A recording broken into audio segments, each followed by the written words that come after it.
I'm Megan Wallace, and welcome back to this semester with the Wildcast, UATV's news magazine show.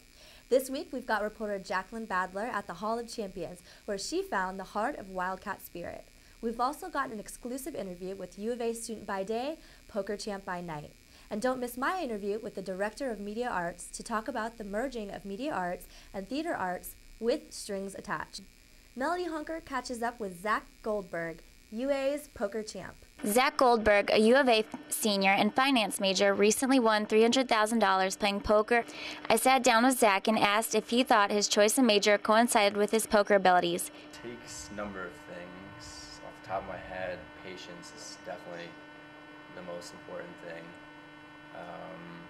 A little bit of math skills and there's some psychology behind it, but patience is definitely the number one thing. Finance has a lot to do with risk, and so does poker, and it's managing that risk, and that's what poker's all about. Zach plans to finish out his semester at the U of A and then pursue a career in poker play. I'm Melody Hunker, reporting live from the cellar. Back to you in the studio. Now we're going to catch Jacqueline Badler down at the McHale Center. The Jim Click Hall of Champions glass windows look out to the U of A's mall. It is a museum that focuses on over 100 years of awards and championships in education and athletics. The Hall of Champions is centered around student athletes, performances, events, traditions, and spirit-related topics in U of A athletics. I spoke to Phoebe Chalk, the Associate Athletics Director, about the history of the museum. The actual grand opening of the Jim Click Hall of Champions was in September of 2002. The actual facility was built adjacent to McHale, so it was part of a capital campaign where we raised private funds and we built the Jim Click Hall of Champions, and underneath is our strength and conditioning facility along with our medical services area. So it is built as part of McHale, and in terms of what it encompasses, it is an athletics museum focusing on education, history, and heritage. I then asked about the order of the awards. Well, we do have specific, what I call lockers. We recently put up the Olympic wall, and we recently put up what I refer to as the Wildcats versus the Wildcats. It was a collaboration with the Desert Museum where we focused in on what real Bobcats can do versus what our student athletes can do, playing off the spin of Wildcats versus Wildcats. Whether you have time in between class or before a basketball game, come into the Hall of Championships to check out Arizona's rich history. I'm here live in the studio with Professor Beverly Seckinger, the Director of the School of Media Arts. We've got a lot to talk about today, and I'm really excited to hear all about this new merge that's going to potentially happen between the School of Media Arts and the theater. Yes, and we're excited about it too, even though it's going to take place over a while, over the next few years, really, at a curricular level particularly. But where shall I begin?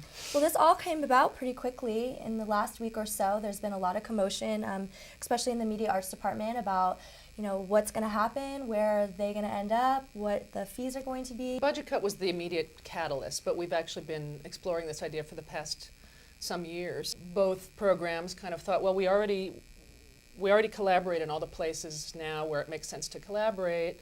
And basically, we love you, but we don't have to get married. As I said I had a meeting with our students Wednesday to talk about these issues too. Okay. And that's kind of how I framed it to them. Okay. Let's, hook up where it makes sense, but we don't have to get married.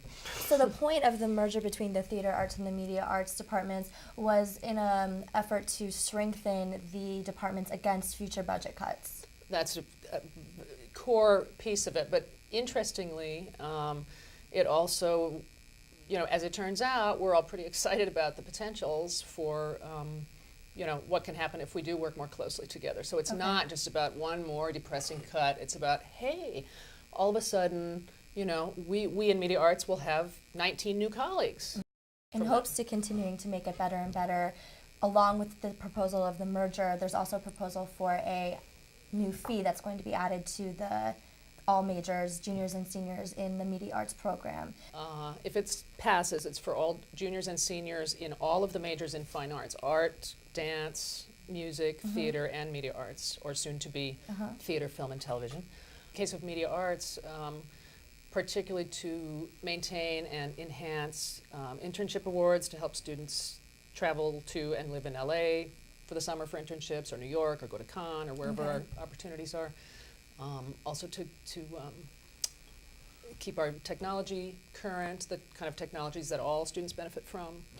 And what was the third area? Visiting artists, of course, visiting artists and professional, How did you wage that it would be a $300 fee per semester per student? Partly a perception that that will be politically tenable to the regions, because ASU charges the exact same differential tuition in their comparable programs. Do you think for your current students that are sophomores, juniors in the department right now, they're facing this proposal that could be in effect as soon as next fall, correct?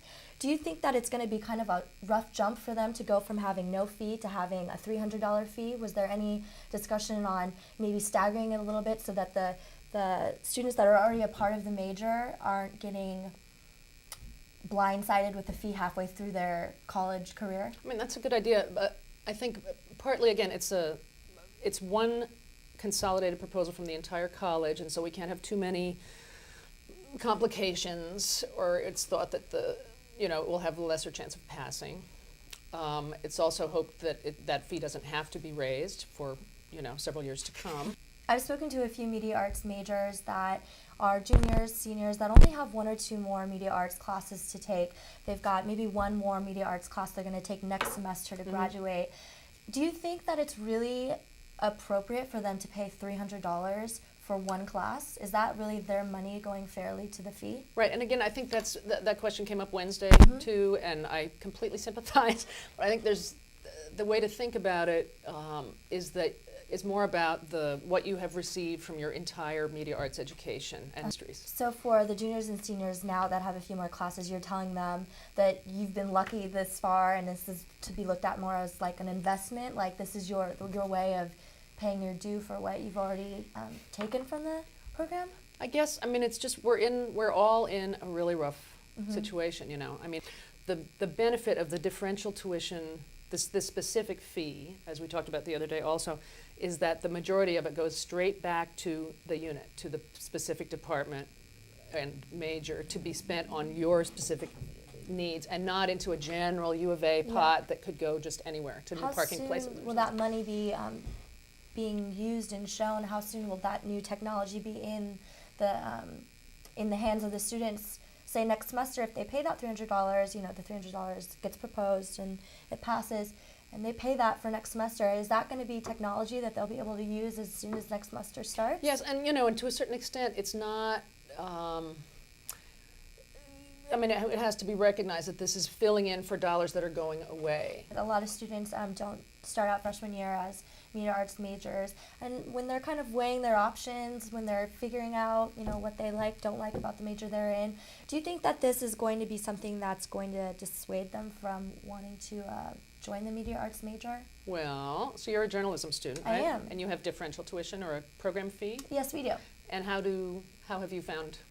Well, I've been in it from the beginning, but if I was weighing my options to join another major that had a higher fee, I would consider not doing it because of the money. I mean, it's not pocket change. It adds up. But you're not going to change your major to, German from journalism. Maybe I will. I don't know.